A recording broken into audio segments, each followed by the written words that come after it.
बिस्मिल्लाहिर्रहमानिर्रहीम। अस्सलाम वालेकुम। आज मैं आपसे बात करूंगा आइल्स के हवाले से। देखिए, आप सब जानते हैं कि जो लोग पाकिस्तान से बाहर जाना चाहते हैं उन्हें आइल्स करना होता है। वो डॉक्टर्स हों, वो इंजीनियर्स हों, वो टीचर्स हों, वो वैसे भी इमिग्रेशन के लिए कुछ लोग जाना चाहते हैं और ख़ासतौर पर कैनेडियन इमिग्रेशन में उन्हें ज़्यादा अच्छे बैंड्स चाहिए होते हैं। अब होता यह है कि जब वो तशरीफ़ लाते हैं हमारे पास, चूँकि हमारा इदारा सेब्स इंस्टीट्यूट यहाँ गार्डन टाउन में है, हमारे पास लोग तशरीफ़ लाते हैं या कुछ हमसे ऑनलाइन भी कोर्स कर रहे हैं। वो जब भी लोग तशरीफ़ लाते हैं तो मैं ये कहता हूँ कि आइल्स जो है ये एक और तरह की चीज़ है जिसको आपने करना होता है। अब उनके जहन में होता है उनकी अपनी पढ़ाई जो उनने पढ़ रखी होती है। अब आपके और हमारे इल्म में है कि हम लोग इतनी मोटी मोटी किताबें भी पढ़ के आ जाएं, हम एफए कर लें, एमए कर लें, अंग्रेजी में सब कुछ करके फिर रहे, फिर भी हम आइल्स के अंदर रिक्वायर्ड बैंड्स नहीं ले पाते हैं। उसकी बुनियादी वजह, अब चूंकि 1992 से मैं ये काम कर रहा हूँ, हमारा इदारा ये काम कर रहा है, तो यानी दूसरे मानों में अगर आप थोड़ा गौर फरमाएं तो अगर 1988 में आइल्स आई थी तो 1992 से अगर हम ये करा रहे हैं तो हम 4 साल छोटे हैं आइल्स से। और मैंने इसके ऊपर अच्छी खासी तहकीक की है कि जिसकी सूरत में हम लोग आइल्स को ज़रा और तरीके से समझाते पढ़ाते हैं। जिस तरह से हमारे यहाँ जो मॉक टेस्ट्स हैं, हमारे यहाँ मॉक टेस्ट जो एक्सटर्नल्स हैं हम उन्हीं से चेक करवाते हैं। यानी अगर मैं पढ़ा रहा हूँ अपनी क्लास को तो मैं अपनी क्लास का मॉक टेस्ट चेक नहीं करता, वो एक्सटर्नल एग्जामिनर्स होते हैं जिनसे हम अपने मॉक टेस्ट चेक करवाते हैं। इसी तरह जो हमारा स्पीकिंग का टेस्ट है वो भी हम लोग एक्सटर्नल से करवाते हैं। यानी जो टीच कर रहा है वो असेस नहीं करता जाकर, ताकि एक फेयर रिजल्ट सामने आए, बायस ना हो। अब जितने भी लोग आते हैं चूंकि उनको स्पीकिंग और लिसनिंग का जहन बना होता है कि हमने सारी ज़िंदगी न स्पीकिंग की न लिसनिंग की, चूंकि स्पीकिंग लिसनिंग नहीं की तो हमें शायद इसमें ज़्यादा मसाइल का सामना होगा, तो वो ये जहन बना के आते हैं। और जब वो क्लास में आते हैं तो उन्हें अंदाज़ा होता है कि नहीं साहब, हमें तो ज़्यादा मसला रीडिंग और राइटिंग में होगा। और यहाँ से जाकर वो ट्रेजेडी शुरू होती है कि हमने जो इतने बरस पढ़ा, जिसमें हम पढ़ते रहे और लिखते रहे, और आज हम जब फेल हो रहे हैं ज़्यादा से ज़्यादा, वो किस चीज़ में हो रहे हैं, या पढ़ने यानी रीडिंग में या राइटिंग में। फिर उसके लिए हमने अपने उसूल बनाए, हमने उसके ऊपर टिप्स एंड टेक्निक्स, हमारा जो मटेरियल डेवलपमेंट का विंग है उसने बड़े अच्छे सलीके से उसको तैयार किया और फिर हम उसके हिसाब से वो कराने की कोशिश करते हैं। और यहाँ तक कि फॉर्मूला मुझे याद है, मैंने एक साहब के ऊपर उसको, यानी हमने एक्सपेरिमेंट उसका किया एंड अल्हम्दुलिल्लाह he got 9 out of 9 bands in reading. This means कि ये पॉसिबल है। सिर्फ एक काम, जब भी हमारे पास कैंडिडेट्स आते हैं या स्टूडेंट्स आते हैं, हमें आकर कहते हैं कि हमने आइल्स करना है और हमें इतने रिक्वायर्ड बैंड्स हैं, तो मैं उन्हें ये बात कहता हूँ कि मैं आपको आपके बैंड्स बता सकता हूँ कि आ सकते हैं, अगर आप हमारा कहना माने। और कहना मानने का मतलब ये है कि जो हम आपको, जिस किस्म का हमने पूरा पाथ आपका बनाया हुआ है, अगर उस रास्ते पर हमारे हिसाब से आप चल लें तो सवाल ही पैदा नहीं होता कि आपके रिक्वायर्ड बैंड्स ना आए। लेकिन प्रॉब्लम कहां पर आती है, वो जिस तर्ज पर पढ़ के आए हुए होते हैं वो उसी तर्ज पर पढ़ने में दिलचस्पी रखते हैं। यानी मिसाल के तौर पर अगर वो माजी में कहीं रटे लगाते रहे हैं तो वो कहते हैं कोई ऐसे नोट्स हमें मिल जाएं जिसको हम रट लें और वहां पर हम उसी तरह मुंतकिल करके आ जाए, उस नॉलेज को ट्रांसफर करके उस तरह से आ जाए, उस इंफॉर्मेशन को वहां पर उस तरह पेश करके आ जाए। हम उन्हें कहते हैं कि नहीं, आइल्स का मतलब है कि आप तगड़े हों, आइल्स का मतलब है कि आपकी अंग्रेजी ठीक हो। और आपकी अंग्रेजी ठीक करने के जो तरीके हमने बनाए हुए हैं वो मेरे अल्लाह के करम से वो टेस्टेड हैं, वो ट्रायल्ड हैं, वो आजमाए हुए हैं।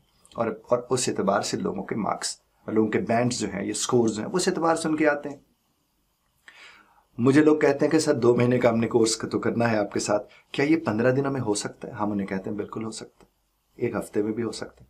कहना माने, जो हम आपसे कह रहे हैं उसे करें। अब देखिए दुनिया जहान में क्या होता है कि आपने एक राइटिंग टास्क दिया, आपके ट्रेनर ने उसको चेक किया और उसे आपको वापस कर दिया, उसके बाद आपको एक और टास्क दे दिया।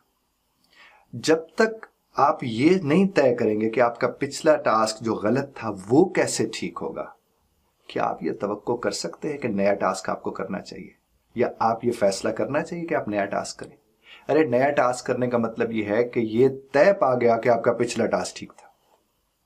हम अपने इदारे में जो करते हैं, आप जब एक, और ये मैं इसलिए आपसे अर्ज कर रहा हूं कि आप जहां भी पढ़ रहे हैं वो जाहिर है आपका अपना एक फैसला है, कम से कम उनके साथ आप ये बात तो कर सकते हैं ना कि देखिए साहब, मैंने एक टास्क लिखा, उसमें मेरे 5 बैंड्स आए।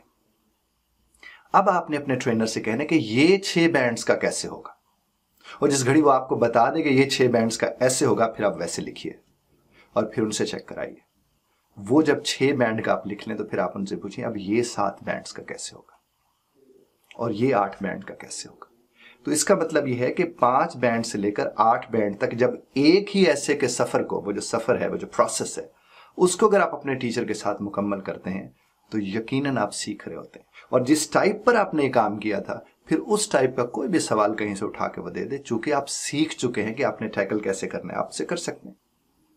इसी तरह टास्क जो है आपका है टाइप 2 आ गई, आप टाइप 2 के ऊपर, टाइप 3 के ऊपर, वैसे तो उन्होंने तो 6-7 टाइप्स बताई नहीं है, असल में कोई 12-13 के करीब ये टाइप्स जाकर बनती हैं, क्योंकि हमने उसे उसी तरह से मशक करवाते हैं, एक्सरसाइज करवाते हैं, प्रैक्टिस करवाते हैं अपने लोगों को। इसी तरह से स्पीकिंग में आप देख लीजिए, रीडिंग में आप देखिए कि आपके जो टाइप्स हैं क्वेश्चंस के, आपको जब क्वेश्चन की टाइप्स के ऊपर टेक्निक्स, टिप्स नहीं बताई जाएंगी तब तक आप नहीं सीख सकते। लेकिन टिप्स तो आपको इंटरनेट पर भी अवेलेबल है, टिप्स तो आपको यूट्यूब चैनल से बड़े बड़े बहुत अच्छे असातिज़ा की बड़ी अच्छी टिप्स अवेलेबल है। टिप्स तो आपको मिल गई, टेक्निक्स भी आपको मिल गई, अप्लाई करना किसने है? आपने। अच्छा, आपने अप्लाई भी कर लिया और आपसे अप्लाई नहीं हुआ तो फिर आप जा तो नहीं सकते उनके पास। इसलिए इदारे होते हैं कि आप उनके पास बैठ के आप कहते हैं ये आपने मुझे तरीका बताया, ये मैंने तरीका लगाया, आपका मेथड ये था, मैंने इस मेथड को यहां लगाया, मुझसे नहीं लग रहा है। वहां उस्ताद आता है, वहां ट्रेनर आता है, वो आपको बताते हैं कि जनाब ये आपने जो लगाया ये तरीका यूं नहीं यूं है। आपने अक्सर देखा होगा कि कुछ लोग अपने घर के अंदर जिम बना लेते हैं, कुछ लोग जिम वालों के पास जाते हैं, वहां ट्रेनर्स होते हैं। आप अपने घर में उतना जल्दी उतने अच्छे नताइज नहीं हासिल कर पाते जितना कि आप ट्रेनर के पास जाके कर पाते हैं, क्योंकि ट्रेनर आपको बताता है कि कितना वजन कितनी देर में कैसे उठाना है। तो जब आप इस बात को समझ लेते हैं फिर आप उसी एतबार से आगे बढ़ते हैं। तो मैं आपसे एक बात अर्ज करूंगा, हम लोगों के यहाँ हर वीकेंड के ऊपर फ्री सेशंस भी होते हैं आइल्स के, जो कि आपको फैसला करने में मदद देते हैं कि आपको हमारे यहाँ पढ़ना चाहिए या नहीं पढ़ना चाहिए। तो आप यहाँ जो दिया गया नंबर है इसके ऊपर आप राब्ता करके अपना टाइम बुक करा सकते हैं, और ये फ्री है। आप अपना टाइम बुक कराइए, आप आकर वो सेशन लीजिए, अपने सवाल लेकर आइए। और दूसरा, सिर्फ वहां तक सवाल ना रखें, यहाँ यूट्यूब में, यहाँ कमेंट्स में जाकर अपने सवाल डालिए। हम पूरी कोशिश करेंगे कि आप उस सवाल का जवाब जो है वो वीडियो की सूरत में आपकी खिदमत में पेश करें। अगर आप पाकिस्तान से नहीं हैं, अगर आप पाकिस्तान के अंदर हैं लेकिन आप लाहौर से नहीं हैं, तो हमारे जो ऑनलाइन टीचर्स हैं आप उनसे रहनुमाई ले सकते हैं। लेकिन इस सब को करने के लिए ये बात तय कर लें कि जो भी आपने पढ़ाई पढ़ी हुई है, ये ट्रेजेडी समझ लीजिए, उस पढ़ाई का इसके साथ लेना देना नहीं है। वो क्यों नहीं होना तो चाहिए। मैं तो लोगों से कोई कहता हूं कि आइल्स को पढ़ाने वाली चीज नहीं है, लेकिन जिस तरह की तालीम से हम गुजर कर आ रहे हैं वहां आइल्स भी पढ़ाने वाली चीज बन के रह गई है। आपने इतनी मोटी मोटी किताबें पढ़ ली तो आज आपसे 3 पैसेजेस पढ़ के उनका मतलब क्यों नहीं निकाल पाते आप? उसकी वजह यह है कि सवाल के अंदर जो लफ्ज होते हैं जवाब के अंदर वो लफ्ज नहीं होते। बात वही होती है, लफ्ज बदल जाते हैं। और हम तो हैं ब्रैकेट लगाने वाले लोग, हमें बचपन से अब तक ब्रैकेट ही लगाना सिखाया कि यहाँ एक जैसे लफ्ज नजर आए और वहां वैसे लफ्ज ढूंढ के ब्रैकेट लगा दो और बस वहीं उसके इर्द गिर्द तैरते रहो। ऐसा नहीं है। तो जनाब एक उसूल बना लीजिए कि गो आफ्टर इंफॉर्मेशन, इंफॉर्मेशन के पीछे जाना है, नॉट आफ्टर वर्ड्स, वर्ड्स के पीछे नहीं जाना है। आप सिर्फ लफ्ज ढूंढने जाएंगे तो आप गुम होकर रह जाएंगे, आप इंफॉर्मेशन ढूंढने जाएंगे तो आपको इंफॉर्मेशन मिल जाएगी। और मजीद तफसीलात के लिए आप दिए गए नंबर पर रब्ता कर सकते हैं। और एक दफ़ा ज़रूर वो जो हमारा फ्री वीकली सेशन होता है उसके लिए ज़रूर अपने आप को आप रब्ता कीजिए हमसे, आइए और जो आपके मन में सवाल हैं हम हर सवाल का जवाब देने की पूरी कोशिश करेंगे। बहुत शुक्रिया ध्यान से सुनने का। खुदा आप सबको अपने फ़ज़मान में रखें।